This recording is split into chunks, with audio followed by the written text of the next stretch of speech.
Hello everyone and welcome to today's online class for class 12.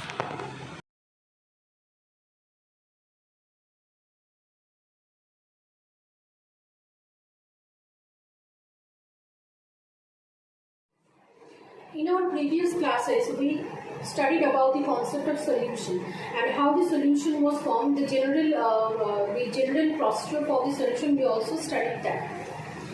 Depending on two assumptions, depending on two conditions that were the size, shape, and chemical nature of the constituent particles of solution, which are the solute and the solvent particles, and the intermolecular force of attraction between the molecules of solute and the molecules of solvent, and newly formed intermolecular force of attraction between the particles of solute and solvent. Depending on these conditions, solutions are categorized into two categories. The first category is the ideal solution and the second category is real solution. The first condition that was there, the shape of the particles of the solution. If the shape, size, and the chemical nature of the particles of all types of particles within a solution are same, then we can say that solution is of the type of ideal solution, meaning that solute and the solvent that is preparing the solution, the particle of the solute and the particle of the solvent are having the same size, same shape, and same kind of chemical nature. If the size, shape, and chemical nature of the solute particles and solvent particles are different than one another, we will term that solution as the real solution. The next condition was the intermolecular force of attraction, the interactive force between the solute particles, solvent particles, and newly formed interactive force between the solute particles. If all the three interactive force, that is the solute particles, solvent particles, and newly formed solvent particle interaction, all three are same, in that case the solution will be termed as my ideal solution. If the interactive force between the solute particles and solvent particles are different than and also they are different than the newly formed solvent particle interaction, in that case the solution will be termed as the real solution.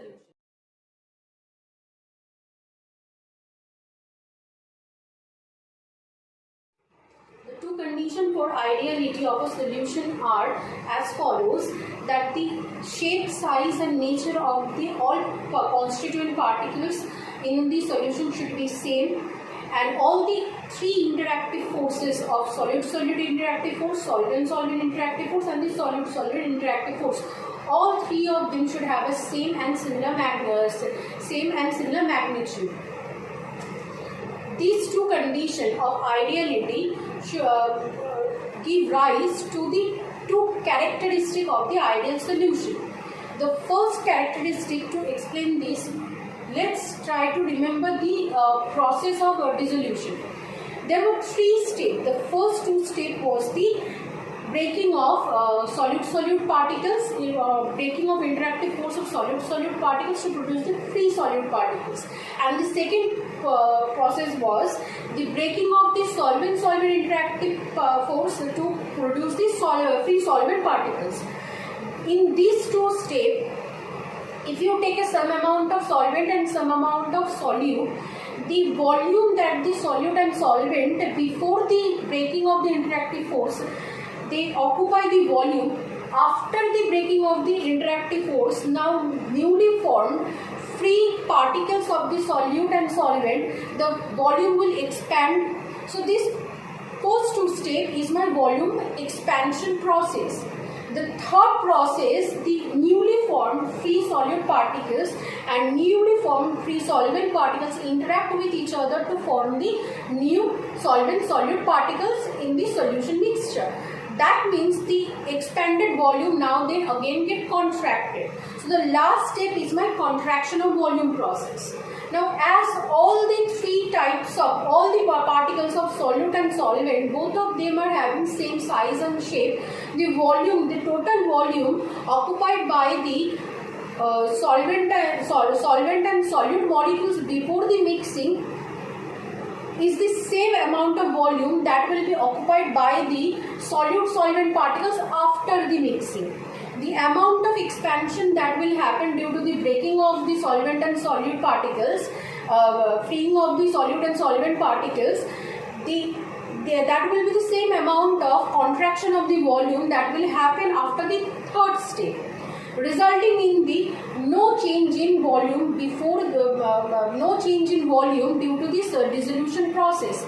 That's why for this kind of dissolution where you have prepared an ideal solution, the delta V of mixing becomes 0. Now for the real solution, as the volume of the solute and solvent particles are different than one another, shape, size and their natures are different than one another, expansion may be more compared to the expected amount, or may be less, or the contraction may be less, or maybe more contraction can happen than our expected amount. Due to this factor, the volume after the mixing of the solution and before the mixing of the solution are different than one another. Therefore, some amount of volume change occurs during this dissolution process when real solution is prepared. The second characteristic that we face is that as the all interactive force in ideal solution are of the same size. If you can remember, the delta H of solution was depending on three parameters. The delta H for the first step, what was the in that case you have to provide the energy to break the interactive force of solute and solute. In the third process, it was also the amount of energy was given. Amount of energy was to be given to break the solvent and solvent particles also. And the third step in which amount of energy was released. So delta H of mixing was delta H1 plus delta H2, both of them were energy providing term, plus delta H3 which was energy releasing. This two was endothermic and this was exothermic. Now for ideal solution, as all these three terms, all the interactive forces are of the same magnitude, same amount of energy needed to be provided to break the bonds, and same amount of energy should be released after the formation of the new interactive force. As a result, this total amount of energy that needed to be provided to for the first two steps was equal to the third step, making this delta H solution 0. Now this is the case for my ideal solution, as all the interactive forces are similar. But for the real solution, as all the interactive forces are not same, that's why the amount of energy you needed to provide for the breaking of interactive force are not same as the amount of energy that released after the newly formed interactive force, resulting in some amount of change in delta H solution for this process.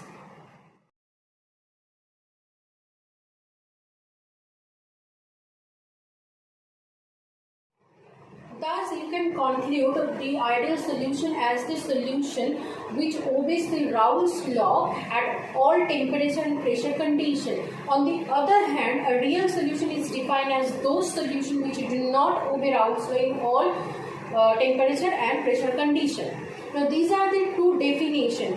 You can ask that we were just talking about the condition on which we can say a solution as ideal and as a real solution, where their shape and size of the molecule and the interactive force between them. But when we are talking about the definition, we define them on the basis of Raoult's obeying of whether they obey Raoult's law or not.